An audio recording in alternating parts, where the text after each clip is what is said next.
엄근진 기자와 함께하는 대우잼 뉴스. 지난 시간에 이어서 이번 시간에도 역시 그 영상의 댓글로 질문을 남겨주신 분의 질문을 살펴보면서 한번 더 공부를 해보도록 하겠습니다. 이분은 임대사업자 등록과 관련한 질문이십니다. 일단 사업자 등록을 해야 되는지 말아야 되는지가 조금 고민이신 것 같고요.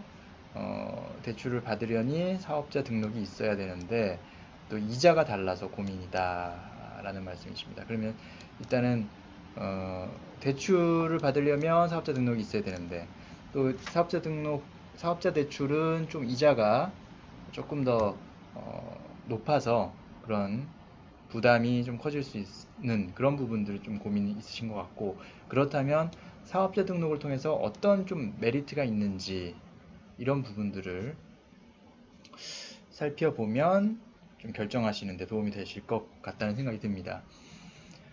사업자 등록을 하면 대표적으로 이제 볼 수 있는 그 이득이 뭐 양도소득세를 절감한다든지 혹은 뭐 종합부동산세를 또 피할 수 있다든지 뭐 그런 부분들이 상당히 이제 장점이라고 볼 수가 있고, 또 임대소득세도 절감할 수 있는 뭐 그런 부분들. 반면 그에 따른 대가도 있죠.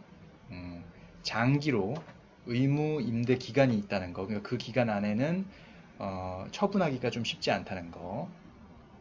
그 다음에 그 기간, 의무 임대 기간 안에 이제 계약을 재계약하거나 이렇게 새로 할 때 임대료를 올리는 그 상승 폭도 제한이 된다는 거.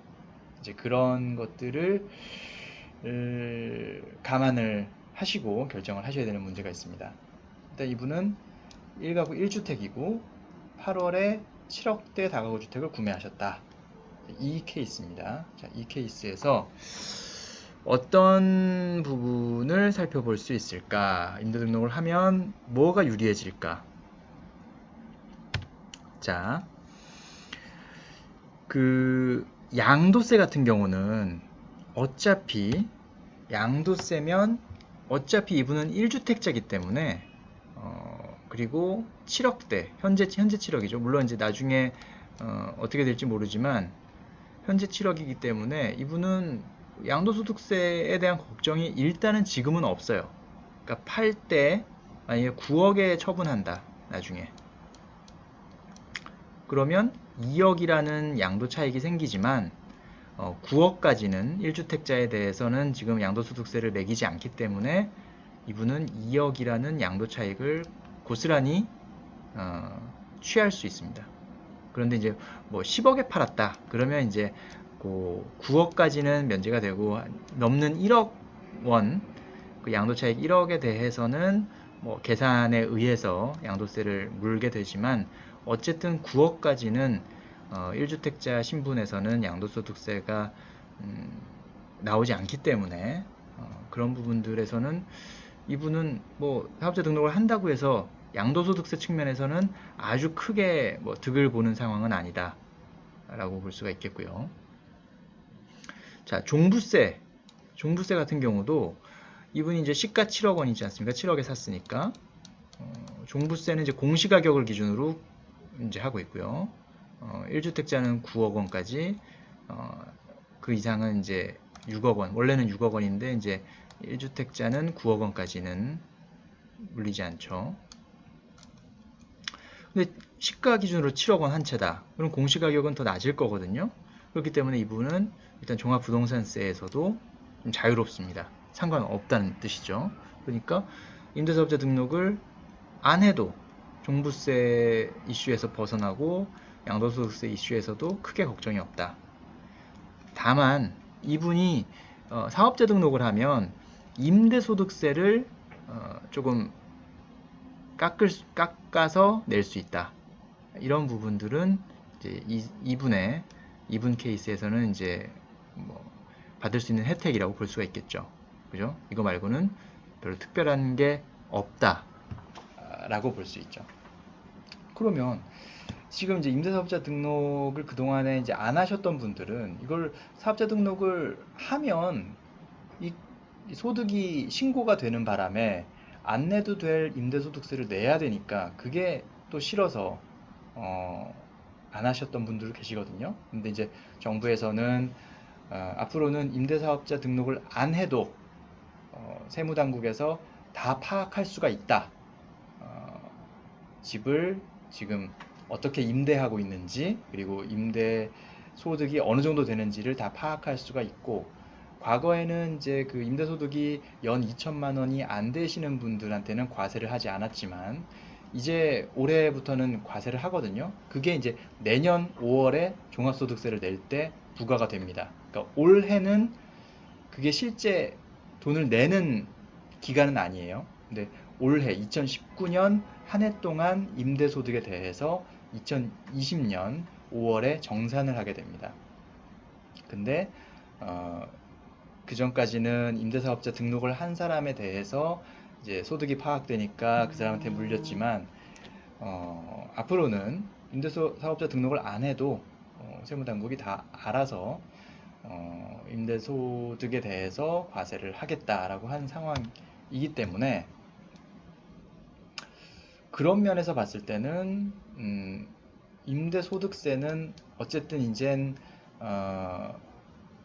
내야 되는 그런 상황이다 라고 볼 수가 있고요. 왜냐하면 이제 뭐 임차인 세액공제 신청이나 확정일자 뭐 이런 제도로 인해서 이미 집주인이 자발적으로 신고하지 않더라도 이미 파악될 수 있는 그런 부분들이 있고요. 또 전월세 신고제 같은 것들이 이미 이야기가 많이 나오고 있기 때문에 이런 것들을 감안할 때 앞으로는 더더욱 사업자 등록을 안 해도 임대소득 파악이 점점 더 정확해지고 세밀해질 것이고요. 그에 따른 세금 부과가 더 적극적으로 이루어질 수 있다. 이런 거죠. 약간의 이제 뭐 복불복이라고 볼 수도 있는데 뭐 세무당국 국세청에서는 상당히 자신 있게 거의 뭐 90% 이상, 99% 다 파악이 가능하다. 이렇게 뭐 얘기를 하고 있습니다. 자신 있게 얘기를 하고 있습니다. 그 부분은 내년에 좀 혼란이 있을 수도 있어요. 되게 놀라실 수도 있고 그런 부분들은 한번 좀 감안을 하셔야겠다라는 말씀을 드립니다. 그리고 그게 만약에 나중에 제 신고가 제대로 안 이루어졌을 경우에, 그러니까 실제 임대소득이 있는데 임대소득을 신고 안 했다. 근데 그러다가 나중에 가산세나 뭐 그런 걸 물게 되면 그게 또 만만치 않은 그런 비용이 될 수 있기 때문에 그런 부분들을 잘 감안하셔서 판단을 하시는 게 좋겠습니다. 일단 오늘 요 분 같은 경우는 이 분의 시가 7억 원짜리 다가구 주택 한 채 1주택자에 해당되는 그런 상황인 경우에는 당장은 크게 사업자 등록에 대한 메리트는 없다. 근데 만약에 대출이 필요해서 대출 한도가 더 많은 한도가 필요해서 그러신 거라면 사업자 등록을 해서 사업자 대출을 받으셔야 될 수밖에 없겠죠. 뭐 이자도 어쩔 수 없죠. 네.